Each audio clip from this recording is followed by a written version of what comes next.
This for you. The US and British governments have issued a joint warning saying Russia is behind a series of cyber attacks on government and private networks, and there's more to come. Joining us now is Bill Karpovich, Sonatype president. That is a software development company. Bill, welcome to the program.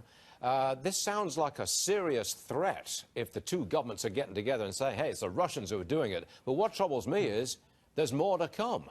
Tell me about it. That's right, Stuart. Great to be here. There's a constant flood of threats every day, and more, as you're seeing, they're being sponsored by other states, and more you see that we, as a government, in collaboration with our allies, really need to take action. And what disturbs us and concerns us is, from where we sit, what we see is the breach that brought down Equifax last year is still widely deployed. Okay, 80% of the companies. Hold on a sec. There's two things here. Sure. There's two things here. The British and American governments are getting together and saying, hey, you Russians, you're trying to attack us. Either knock it off or we know you're going to do it again. There is a separate issue here. Your research, you found that, 57 of the Fortune 100 companies have downloaded the same software as run by Equifax. So you're saying that another huge hack is imminent? Is that what you're saying? We're saying that risk exists, right? There are what are called known vulnerabilities, and what we're seeing is people are acting very slowly to fix these. In spite of there being so much publicity and so much awareness, particularly of the breach that brought down Equifax, is you're still seeing 80% of organizations who've downloaded and used that same software are still using it.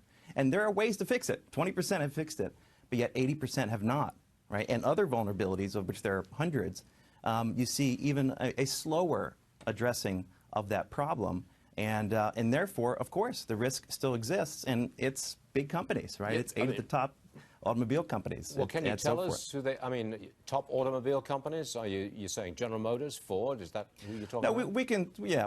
Well, we can speak about industries. We can't obviously highlight the individual companies, but it's 8 of the top automobile companies. It's 15 of the top financial services and insurance companies.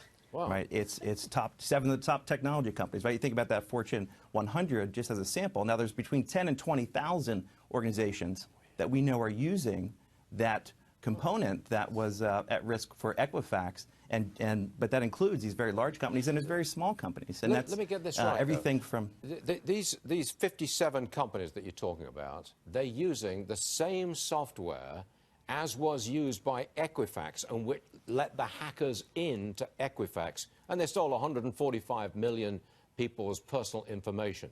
You're saying that those 57 companies, and a whole lot more, have that same software, and they've not yet changed it. How much does it cost to change it?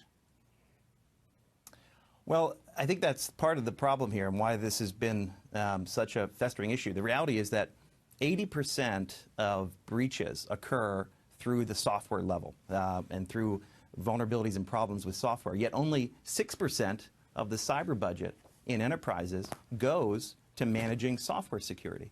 And so what's happening is we're focused in other places, and trust me, it's a complicated, big problem, but we're not focused on this, and this is not a very expensive problem to solve, right? Okay. And of course, we're in the business and others are in the business to help solve this problem. So another big hack is imminent. Bill, I have to leave it at that, but thanks very much for being with us with important research. We appreciate it, sir. Thank you very much. Thank you.